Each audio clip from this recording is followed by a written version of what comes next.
jis ateina. Ir girdėt, kaip tyloje neša upė linksmą dainą, spraga laužas tamsoje. Būk sveika, gintie laiminga, vėl jūs laužus pamačiau. Aš ir pats nerūpestingai jūs lydėčiau kaip anksčiau. Ryt lengva laukų smiltelė jūsų pėdsakų susnigs. Jūs išeisite į kelią, bet poetas pasiliks. Jis klajonę,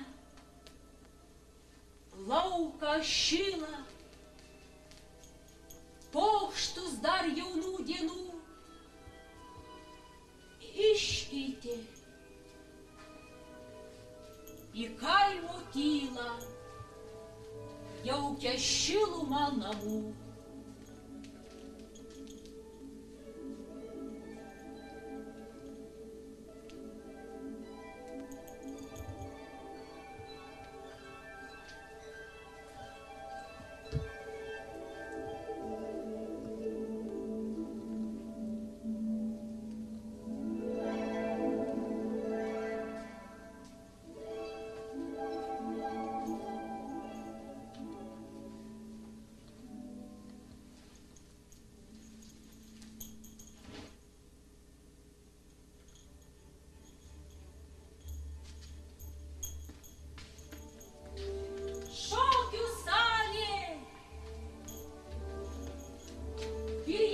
Iš Peterburgo, veidrodžiai iš Mikhailovsko, paukštužėlį, tu laimingas, nei tau darbo, nei bėdos, nesuki sau rūpestingos, ilgametės auguštos, naktis snaudė ant šakelės, o kai saulė patekės, Dievo įkirtos paukštelis vėl nuvos ir sučiulbės. Po pavasario saulėto vasara kaitri užges.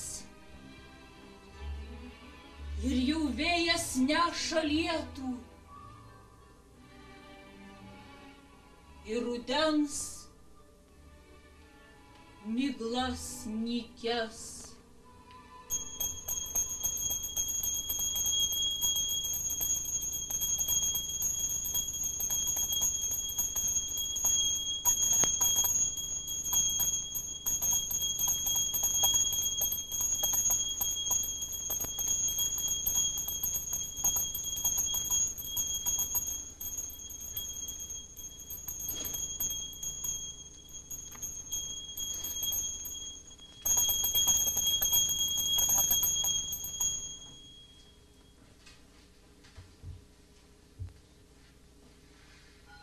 Lėtai skobnių šeimininko,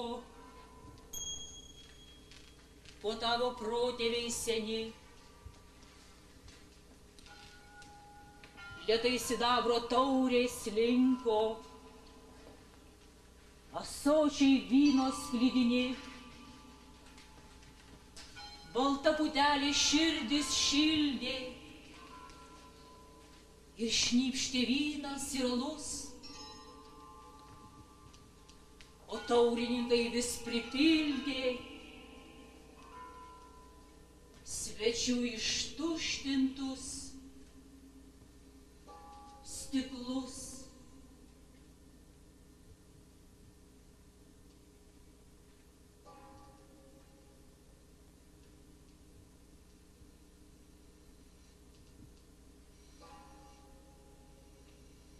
Я памятник себе воздвиг, нерукотворный, к нему не зарастет народная тропа.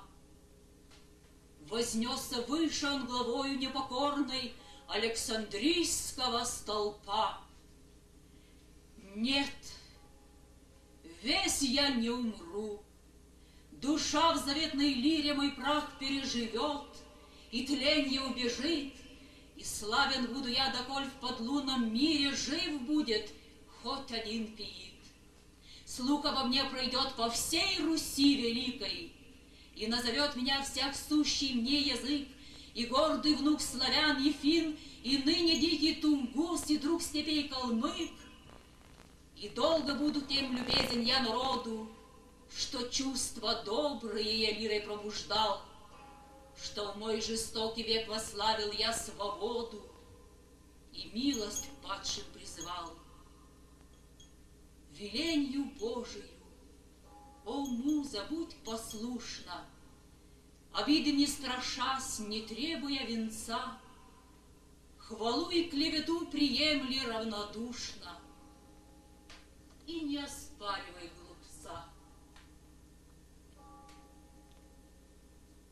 Не, visas aš nemirsiu, lyra nežavėta dvasia nesudulės ir pergyvens kapus, ir būsiu aš garsus, kol vienas bent poetas pasaulį mūsų gyvas bus.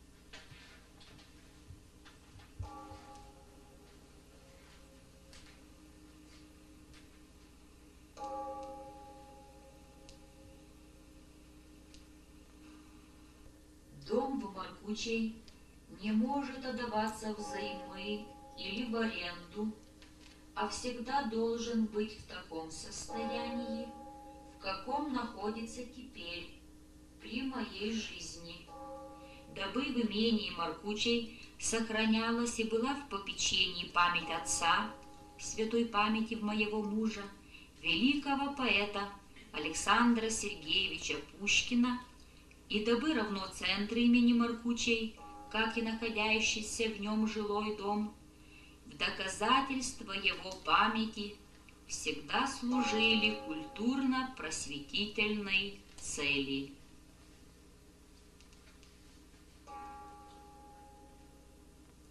Ir kad Markučių sodyboje būtų išsaugota ir gerbiama mano šviesios atminties Velionio vyro tėvo, didžiojo poeto Aleksandro Sergejevičiaus Puškino atmintis, ir kad Markučių sodyba ir jame esantis gyvenamasis namas visuomet tarnautų kultūros ir švietimo tikslams.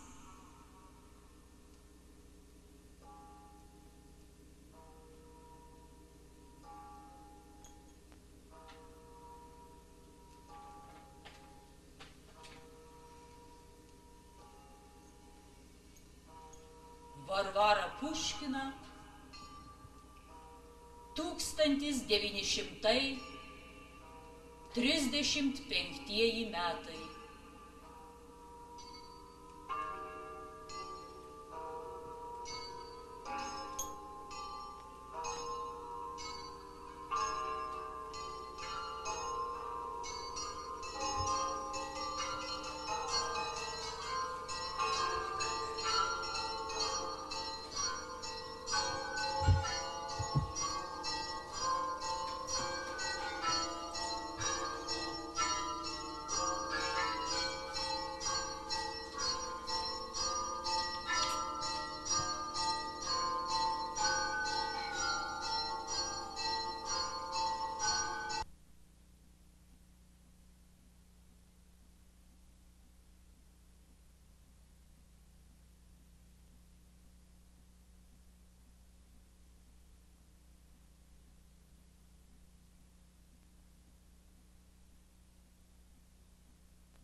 Nors Aleksandras Puškinas nesilankė nei Vilniuje, nei Lietuvoje, bet egzistuoja literatūriniai ir biografiniai Puškino ryšiai su Vilniumi.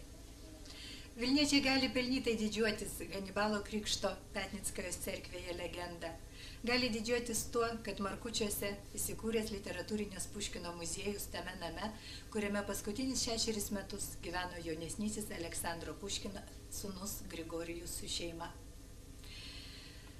Mes kviečiame muziejaus lankytojus šiais metais, kurie yra paskelbti Aleksandro Puškino gimimo 200 metų jubiliejiniais metais, apsilankyti dar kartą Markučiuose literatūrinėme muziejuje ir pasižiūrėti, kaip jis yra išgražėjęs, pasikeitęs po remonto, koks yra gražus Markučių parkas, kaip malonu pasivaikščioti parko takeliais, pasigrožėti tvenkiniais, koplyčia, šeimininiais kapais.